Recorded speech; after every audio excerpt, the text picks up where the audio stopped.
Bonjour, c'est Tracy, bienvenue dans cette nouvelle vidéo et aujourd'hui je vous propose un tuto express vous expliquant comment faire les structures d'albums.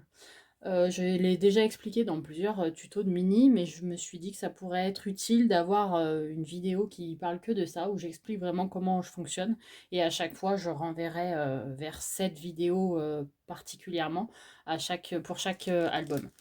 Donc pour faire la structure, d'abord, j'utilise des calendriers ou des cartonnettes de 1,5 à 2 mm d'épaisseur. Les cartonnettes, les emballages de pâtes, de céréales, etc., je trouve que pour les gros albums, c'est un petit peu fin. Alors ça va bien pour les tout petits, mais sinon je trouve ça trop fin et c'est pas assez solide à mon goût. Donc je préfère cette épaisseur-là. Donc les calendriers, je crois que c'est 1,5 mm. Les cartonnettes, je les trouve chez Craftelier. Alors l'avantage, c'est qu'ils en ont en petit format comme ça, donc c'est 20 par 20, mais ils les font aussi de ce format-là, donc le format calendrier comme ça, ce qui permet après de faire les découpes qu'on veut et d'avoir un petit peu, enfin, on a moins de chute, je trouve, qu'avec ce format-là. Après, alors j'ai déjà tracé mes lignes ici, voilà. Donc là, on va faire une couverture pour cet album-ci. Donc ce que je fais, c'est que d'abord, je mesure, alors ma base de page là, c'est 20 cm. 20 cm par 14. Et elle va s'ouvrir, elle s'ouvre, là il y a il y a une pochette, donc sur le côté, je vais y cacher des pages, des cartes. Du coup, l'idée c'est quand même de prévoir un petit peu de place sur le côté pour pouvoir ranger ces pochettes et éventuellement faire un petit onglet, etc. En fonction de ce dont vous avez besoin, vous n'aurez peut-être pas l'utilité de rajouter autant. Moi, j'ai rajouté 2 cm justement parce que j'ai anticipé cette histoire d'onglet éventuellement. Mais je dirais qu'au minimum, il faut bien rajouter, on va dire, un petit centimètre pour que vos pages ne dépassent pas en fait. Parce qu'en fonction de votre attache, des fois, vous pouvez vous retrouver avec des pages qui sont plus grandes que la structure. Donc pour être sûr de ne pas avoir ce problème, je rajoute au moins 1 centimètre de chaque côté. Enfin, en largeur et en longueur. Donc là, j'en ai rajouté 2 pour anticiper mon histoire d'onglet, mais c'est pas une obligation. Et pareil, en hauteur, ça fait 20. Du coup, j'ai rajouté 1 centimètre, donc ça fera 21. Pour la même raison, pour éviter que ça dépasse sur les côtés. Ou si mes pages pochettes, si mes pages avaient été en haut, j'aurais rajouté 1 centimètre de plus, du coup. Voilà. Voilà la manière que j'ai de faire. Rien de très compliqué. Enfin, je fonctionne un petit peu toujours de la même manière. Ensuite, on calcule l'épaisseur. Alors l'épaisseur, je vous recommande pour savoir la tranche de votre album, de ne pas le mettre comme ça. Parce que ça va tout tasser et du coup, on va se retrouver avec une tranche qui sera légèrement trop petite. Alors que si vous le mettez comme ça, vos pages prennent vraiment toute leur place. Il ne faut pas oublier qu'après, vous rajoutez encore des photos à l'intérieur, donc il faut quand même avoir la place. Et donc, une fois qu'on a bien positionné nos pages les unes aux autres, sans trop les serrer pour qu'on ait quand même la place d'y mettre les photos, on peut mesurer l'épaisseur de notre album. Donc là, pour moi, il fera 8. Voilà, comme ça laisse un petit peu de place. Si vous avez envie de mettre à l'intérieur de la couverture, donc à l'avant ou à l'arrière, de rajouter encore des interactions, il faut l'anticiper également. Il faudra dans ce cas-là peut-être prévoir 1 cm de plus. Ce qui fait que pour ma structure, j'ai donc 2 morceaux comme ça de 21. J'ai rajouté 1 cm par 16, j'ai rajouté mes 2 cm. Pour la tranche, on a 21 par 8 cm et voilà, je vais découper mes 3 parties. Mes 3 morceaux sont découpés. Ensuite, je prends, alors il y a sans doute plein d'autres façons de faire, moi je vais toujours au plus simple, donc je prends le scotch du Scotch Craft de chez Action. On le trouve au rayon bricolage. Et je vais attacher ces parties ensemble. Je me sers pour ça du kit de reliure de chez Craftelier pour pouvoir relier plus facilement. Vous pouvez le faire sans.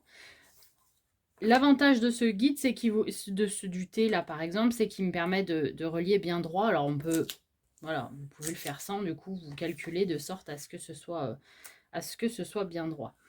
Il faut juste bien penser à laisser entre vos deux morceaux de carton l'épaisseur à peu près, un peu plus même, 2 fois l'épaisseur de votre cartonnette en fait. Ça permet de le fermer plus facilement.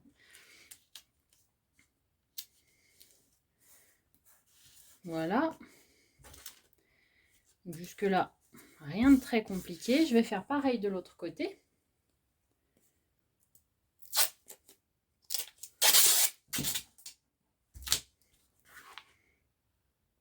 Hop, notre thé.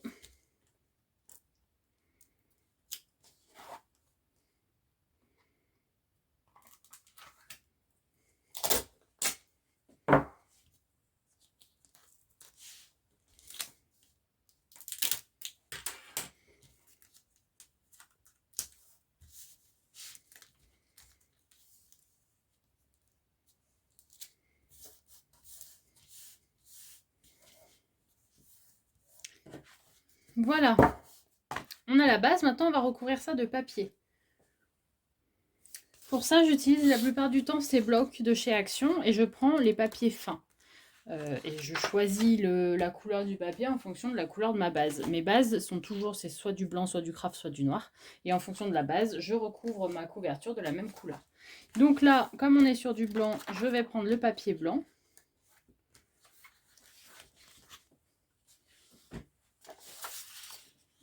Et on va recouvrir tout ça. Donc, on va mettre de l'adhésif. J'utilise l'adhésif pour recouvrir. On peut le faire avec la colle. Je trouve que l'adhésif, ça va mieux. C'est plus pratique. Et l'adhésif moquette du rayon bricolage Action va très bien pour ça. Donc, hop, on va recouvrir toute cette partie de ruban, d'adhésif. On recouvre l'intégralité, mais on n'en met pas dans les rainures là, dans les rainures. Et on va recouvrir tout ça avec le papier. Alors, la feuille de papier, il faut bien de sorte à ce qu'elle recouvre bien la rainure. Ça va vous simplifier les choses pour la suite. Donc, on commence par le centre.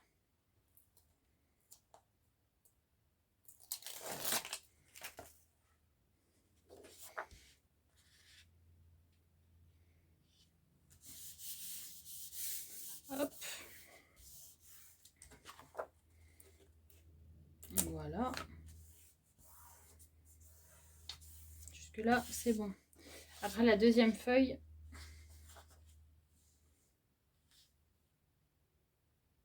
on va la prendre en entier. Donc ensuite, on va faire les côtés.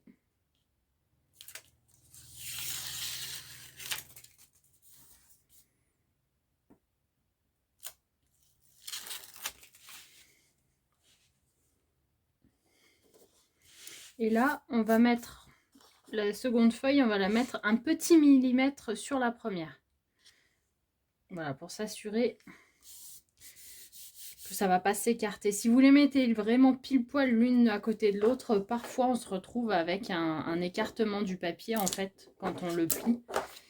Et c'est un petit peu dommage. Là au moins, avec 1 millimètre, vous n'êtes pas embêté. Et on fait pareil de l'autre côté. Alors...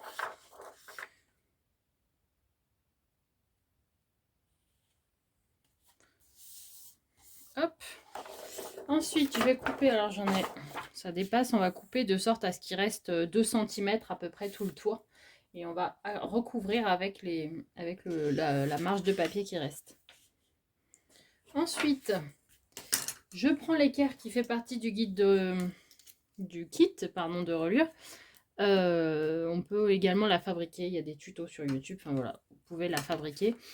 Ça permet de couper pile la bonne quantité de papier. En fait, simplement, il faut prévoir là, entre votre angle et la partie que vous allez couper, il faut prévoir à peu près l'épaisseur de la cartonnette. Voilà. Donc, vous pouvez le faire sans. Simplement, bon, bah, si on peut gagner du temps et se faciliter les choses, Moi, je suis partante. Voilà. Je vous mettrai tous les liens des articles en barre d'infos.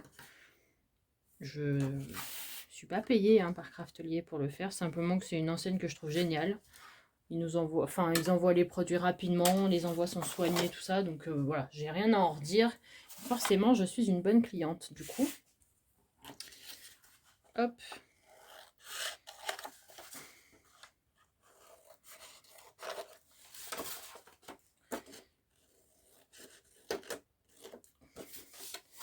Voilà. Ensuite, on va mettre sur chacun de ces côtés, on va mettre de l'adhésif. Pareil, vous pouvez le faire à la colle, à vous de voir. Je commence à chaque fois par celle du milieu, puisque c'est les premières qu'on a collées. Hop, je marque mes plis pour que ce soit plus simple après. On enlève les bandes de papier. Et on colle. Je marque le papier à l'intérieur là. Voilà. En fait, en faisant comme ça, vous faites rentrer le papier à l'intérieur du pli, du creux, pardon. Et ça rend les choses plus simples après. Voilà. On va faire l'autre. Donc pareil, on marque. Alors.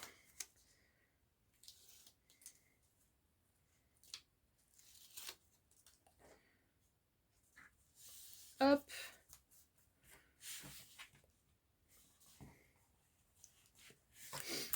Hop. Voilà.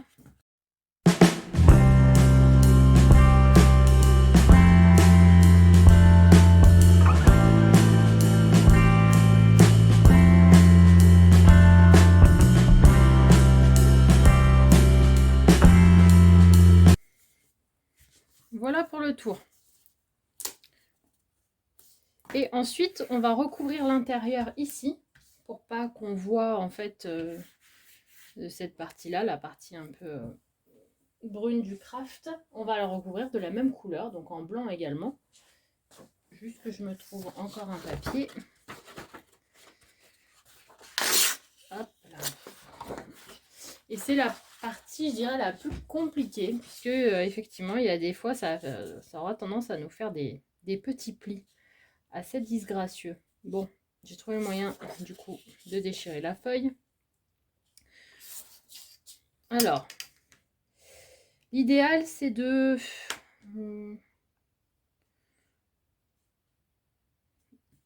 Par rapport là à votre pli, rajoutez peut-être 5 cm de papier. Donc voilà, on va prendre un morceau de papier qui recouvre tout ça. Donc 5. Moi, je vais prendre 19.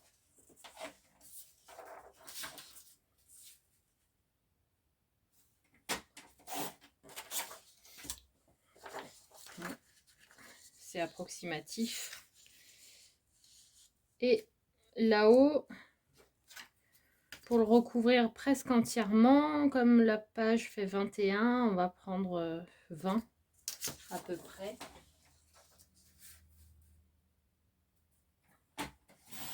L'idée, c'est de recouvrir presque jusqu'en haut, en fait. Pas tout à fait pour pas que ça dépasse. Et en mettant comme ça, bah, vous pouvez coller après votre papier décoratif. On ne verra pas du tout ce papier-là. Et les rainures sont cachées, donc ce sera tout en blanc et ce sera beaucoup plus joli. Pour le coller, d'abord, je me fais des marques. Ça me permet de savoir précisément où je vais coller mon papier. Alors, si vous voulez tout recouvrir, vous pouvez aussi. Hein. Je n'en vois pas l'intérêt. Il me faudrait prendre 2 feuilles. Ça n'a pas... Enfin, ça sert à rien, mais voilà, c'est aussi possible. Du coup, ça me permet de savoir où je mets mon scotch. Alors, je suis pas sûre si il y a la place.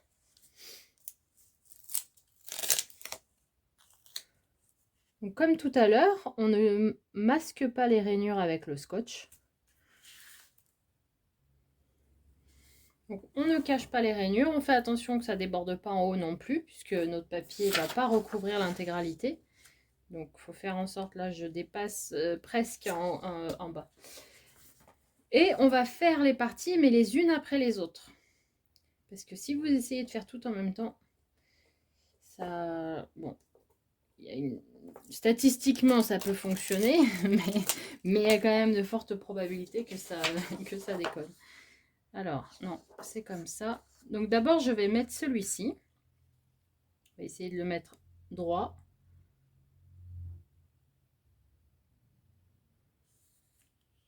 Voilà. Ensuite, on va marquer le pli. Je vais essayer de retrouver mon plioir.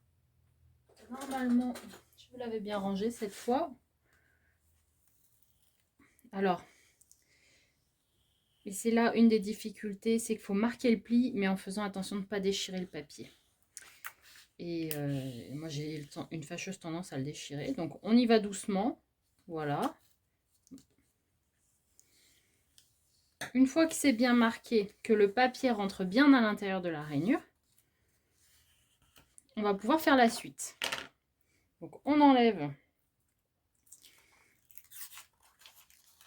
le papier qu'il y a sur la tranche.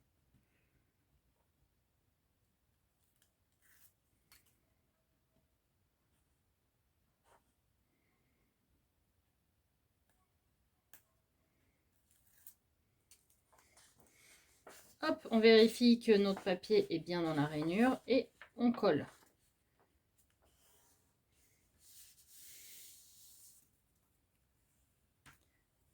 Là, j'ai un pli. Bon, c'est bon. Voilà. Et on refait la même chose avec le suivant.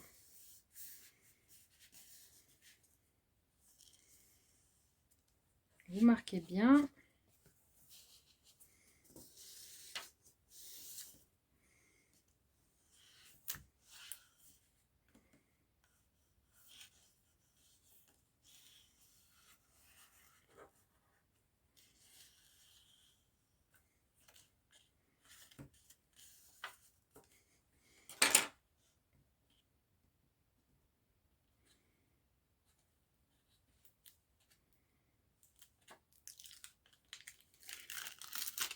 Et une fois qu'on est sûr qu'il est bien marqué,